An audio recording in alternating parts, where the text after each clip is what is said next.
This video explains how to navigate the CBSE Onscreen Marking Scheme and highlights the important points evaluators must remember during evaluation. First, check your registered email ID and click on the link provided by CBSE. The username and password will be shared through email. Enter your username and password. Then click on Send OTP. You will receive the OTP via email. If you do not find it in your inbox, please check your spam folder. Once entered, click on Login. You will then reach the home page, which contains detailed instructions for evaluators. These instructions can be downloaded if required. Click on Continue for evaluation to proceed. Next, you will be able to view the subjects assigned to you. Click on Start to begin. You will then be directed to the main assessment screen for evaluation. Now, let's understand the main assessment screen in detail. At the top, the user details and script information are displayed. On the left side marking panel, the question numbers are listed. Columns for maximum marks are provided, along with empty boxes where the awarded marks will be displayed. There is also a step marking column which indicates the number of points awarded for each step. The total score is displayed at the bottom, showing the progress of marking. This eliminates the need for manual calculation. At the bottom of the screen, page numbers appear in red, representing the pages of the answer booklet. Several document tools and annotation toolkits are displayed next to these page numbers. To zoom in or zoom out, use the zoom control buttons. To adjust the image clarity, you can use the sliders to increase or decrease brightness and contrast. To start the evaluation, click on the blank column in the question panel. Since students may not write answers in the correct order, evaluators may need to scroll through the pages to locate the relevant answer. The evaluator can view the question paper by clicking on the QP button.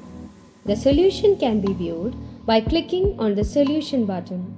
In the Solution PDF, you can click on the corresponding question number to view the answer. To award marks, right-click on the answer and select the marks from the drop-down menu. The marks will automatically appear on the script as well as in the marking panel, and the steps column will turn green. If an answer involves more than one step, right-click again to award marks for each step. After completing the marking, click on Step Sum to finish checking that question. If a student has not attempted a question, you can click on the NA button at the bottom to mark it as not attempted. A confirmation dialog box will appear before finalizing the action. The M button indicates that marking is in progress. The tick mark can be used to mark correct answers, and the cross mark can be used for incorrect answers. The line tool can be used to underline or highlight responses when required. Next is the View button, which is especially useful when an answer spans multiple pages. Marks can be awarded on the page where the answer concludes, while the View button can be used on other pages to indicate continuation or that the page is being viewed. This ensures that no page remains unmarked. Always remember that every page must contain some form of marking or annotation. Otherwise, submission will not be possible. There are many other options in the toolkit. Blank page annotation. If the candidate has left a page blank, we can use it to mark that page.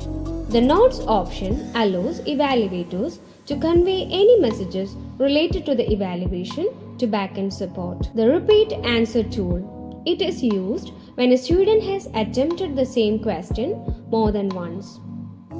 The Wrong Question Number tool. This option can be used if the student has written an answer under an incorrect question number. If the evaluator wishes to revise the marks awarded or to change any marks, the delete button can be used. For this, first of all, select the question number, click on M button, then click delete, choose the mark to be removed, and finally click delete again. The script comment option allows evaluators to add comments related to the answer script. The unfair means button, UFM button, can be used to report any malpractice detected during evaluation. Select the appropriate reason from the drop-down menu and enter your remarks. There is also a reject button which can be used if the answer booklet is blank or unclear. The reason for rejection must be selected from the drop-down menu. The save option allows evaluators to pause the evaluation. You may save your work, exit, and resume later without losing the evaluated pages. In choice-based questions, if a student has attempted both the options, the system will automatically consider the higher score and discard the lower one. Such entries will be displayed in red. Once all details have been verified, click on Submit. If there are any unmarked questions, missing step marks, or incomplete step sums, the system will alert you. Submission will only be possible after all issues are resolved. After successful evaluation, click on the Submit button to upload the marks to the server. A confirmation window will appear for review. If the marks are correct, click Confirm. If changes are required, click Close, revise the marks, and submit again. After submission, a prompt will then appear for the next script. Click OK to continue evaluation or cancel to exit.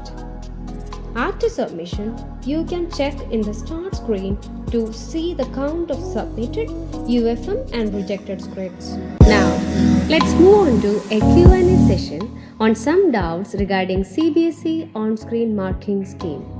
Does the work get auto-saved? No. Manual save has to be done whenever required. Does the line annotation allow deleting or revising? No. Once the line annotation is used, it cannot be revised or deleted. If a student has answered all the questions or more number of questions than required, what has to be done? Best out of the answered questions has to be chosen. What if the student has a correct answer written but the question number is wrong? In that case, mark can be given with a note annotation mentioning that question number written wrong. Is it compulsory to put annotations on blank pages? Yes. Either blank page annotation or the view annotation has to be used. Otherwise, the paper won't get submitted. To resolve more doubts regarding the CBSE Onscreen Marking Scheme, we have attached the PDF in the description. We hope this video has been helpful.